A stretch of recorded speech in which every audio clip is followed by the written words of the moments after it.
Okay, section 2.2 on exponents. Let's start by looking at this.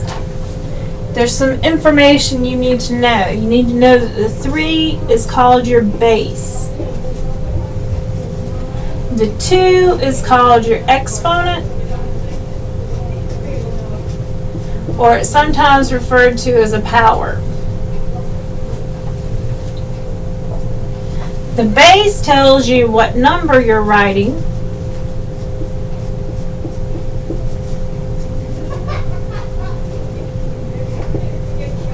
And your exponent tells you how many times to write it.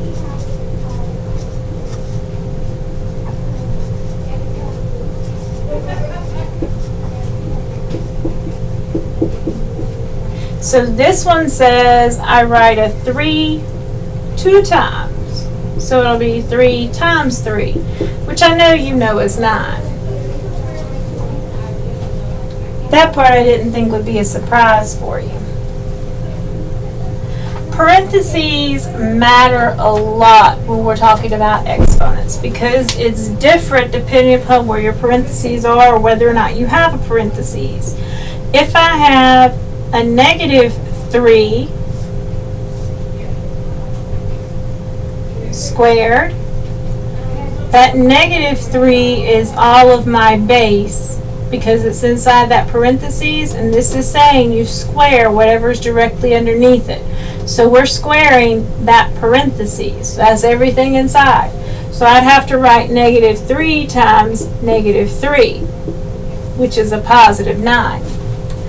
But if instead I had negative 3 squared, that means the only thing that's getting squared is what's inside of that parentheses. This only gets written down once because it's not getting squared. So that's negative 3 times 3, which is negative 9. People think when they see negative 3 squared with no parentheses that it's like this one right here. That's what they assume. But that's not the case. It's really like this one right here, because this square only applies to whatever is directly below. When you have a parentheses directly below, it's everything inside of that parentheses. But when you have no parentheses, it's just that one number. So that would be negative from this, and then 3 times 3. Just like the one right above it. You get the negative 9.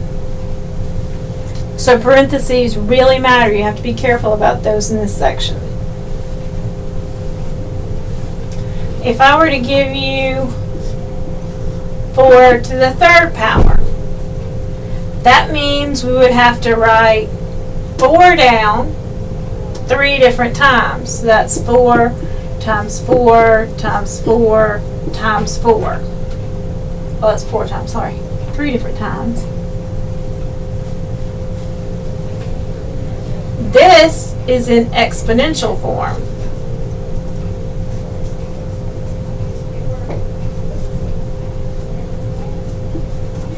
Because it's got an exponent. This is in expanded form.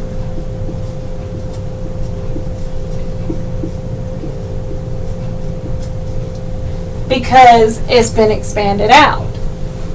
But our answer, which is 64, is what we get when we evaluate.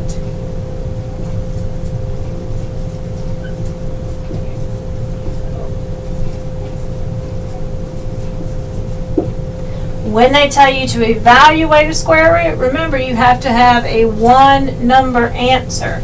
If they tell you they wanted an expanded form, that means they're looking for this. If they wanted an exponential form, that means they're looking for this. They could give you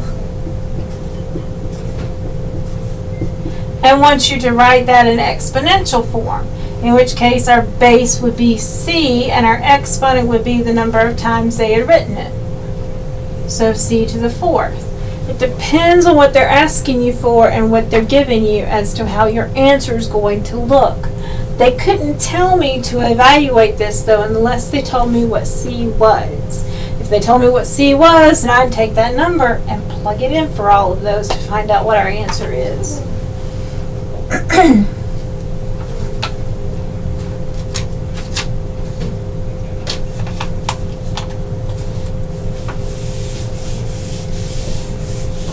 Let's try a couple of problems.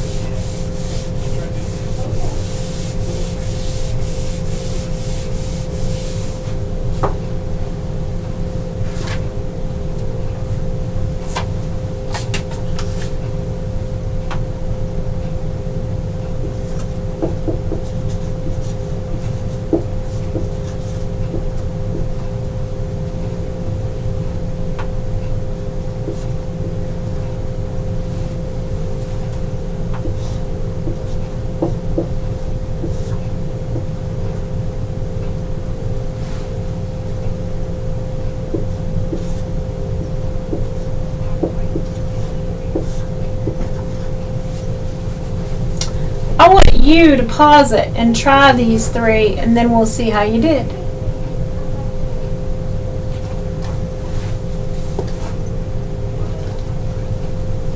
So for 4 to the third, I've already done that one.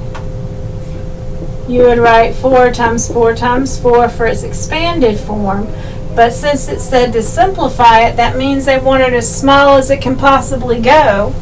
So that's going to become 64.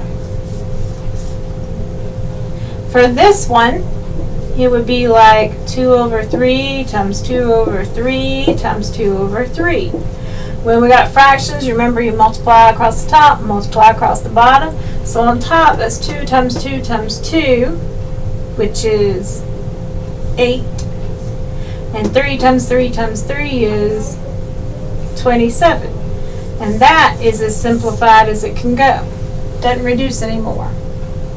For this one, before you start writing it out, you need to go ahead and evaluate the inside of it to figure out what it's going to be. Negative 2 minus 3 is the same thing as plus a negative 3. So that gives me a negative. Negative 2 and negative 3 is a negative 5 cubed. Now I can't put this to that because this is what's getting cubed, not that. So I write my negative out, and then I write negative 5 times negative 5 times negative 5. Negative times negative 5 is a positive 5. Positive 5 times negative 5 times negative 5. That gives me a negative 25 times negative 5 gives me a positive 125.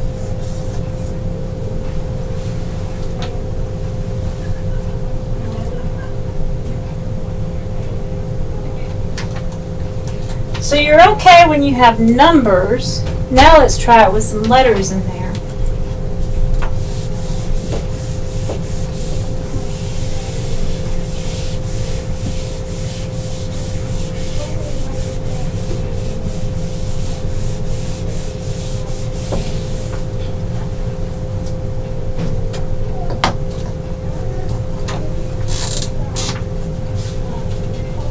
Evaluate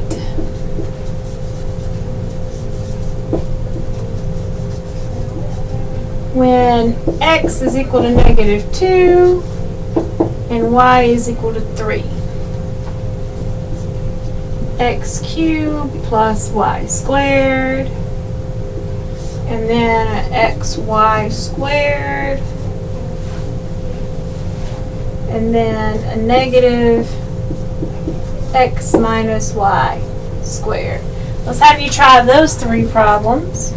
Pause it, try them, and then we'll see how you did.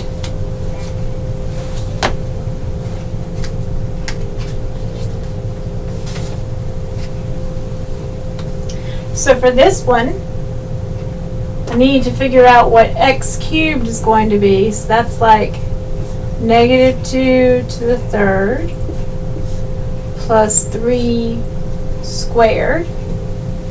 So this is negative 2 times negative 2 times negative 2 plus 3 times 3. Remember, I have to follow the order of operations, so I have to do all my multiplying before I can do my adding.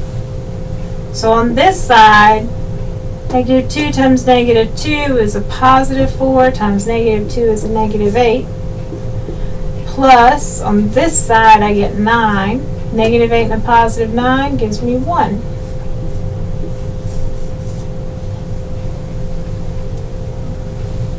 Over here, I have negative 2 times 3, all in parentheses, squared.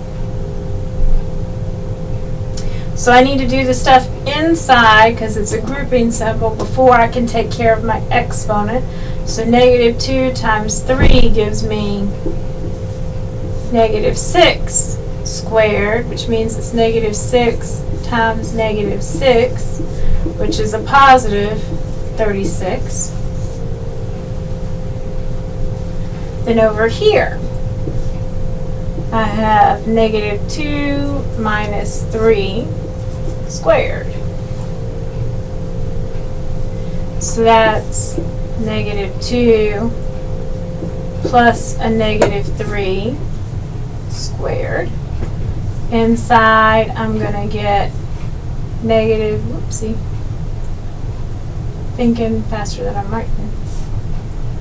Negative 2 plus negative 3 is negative 5 squared.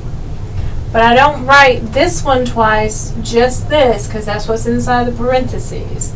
So that's negative, parentheses, negative 5 times negative 5. A negative times a negative makes it a positive 5 times negative 5, which gives me a negative 25.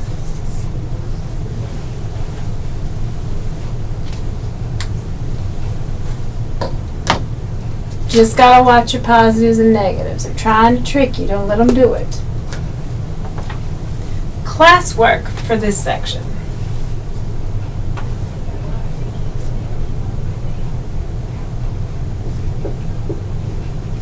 Page 57. Numbers 4, 8, 12, 16, 20.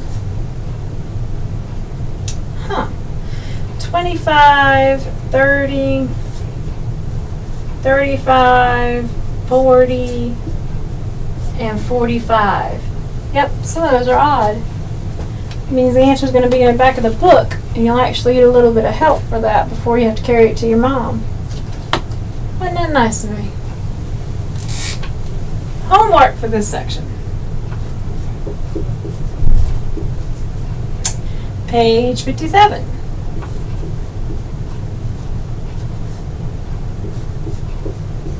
Numbers 3, 9, 13, 19, 23, 27, 31, 33, 39, 41, and 43.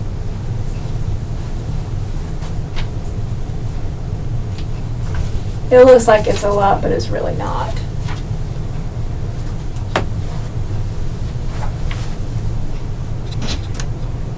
One day done.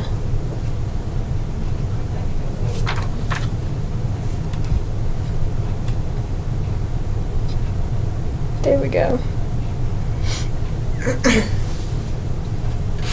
Tomorrow, you can do 2, 3, and 2, 4, I think. Make sure you get your homework done tonight, because tomorrow expects you to be a pro at whatever you learned today. That's the way this stuff works. They expect you to know it by heart before you go on to the next section. That's why you have to have so much practice before you do it, because they won't be coming back to it. They just expect you to know it. I will see you tomorrow.